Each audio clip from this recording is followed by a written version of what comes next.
கேரளாவில் பிரசித்தி பெற்ற சபரிமலை ஐயப்பன் கோயிலுக்கு ஆண்டுதோறும் லட்சக்கணக்கான பக்தர்கள் விரதம் இருந்து இருமுடி கட்டி வருவது வழக்கம். இவர்களுக்காக பல்வேறு முன்னேற்பாடுகளை தேவசம் போர்டு செய்து வருகிறது.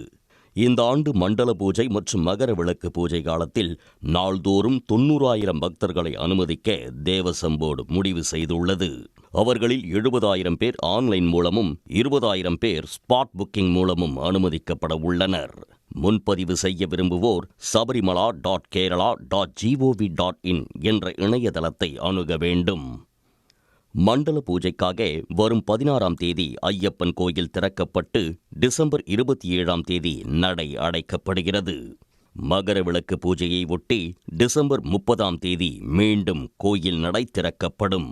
மகர ஜோதி தரிசனத்தை ஜனவரி 14ஆம் தேதி பொன்னம்பலமேட்டில் காணலாம். சபரிமலை சீசனில் பக்தர்களுக்கு வழங்குவதற்காக தற்போது 15 லட்சம் டின்கள் அரவணை பாயசம் இருப்பு உள்ளதாகவும் வரும் 15ஆம் தேதிக்குள் 50 லட்சம் டின்கள் தயார் நிலையில் வைக்கப்படும் எனவும் தேவசம் போர்டு தெரிவித்துள்ளது. இதனிடையே சபரிமலை செல்லும் பக்தர்களின் வசதிக்காக தமிழ்நாடு அரசு விரைவு போக்குவரத்து கழகம் சிறப்பு பேருந்துகளை இயக்குகிறது. நவம்பர் 16ஆம் தேதி முதல் ஜனவரி 16ஆம் தேதி வரையில் சென்னை கோயம்பேடு, கிளாம்பாக்கம், திருச்சி, மதுரை மற்றும் கடலூர், புதுச்சேரி ஆகிய இடங்களில் இருந்து பம்பைக்கு அதிநவீன சொகுசு மிதவை பேருந்துகள், குளிர்சாதன பேருந்துகள் மற்றும் குளிர்சாதனமில்லா இருக்கை மற்றும் படுக்கை வசதி உள்ள சிறப்பு பேருந்துகள் இயக்கப்பட உள்ளன.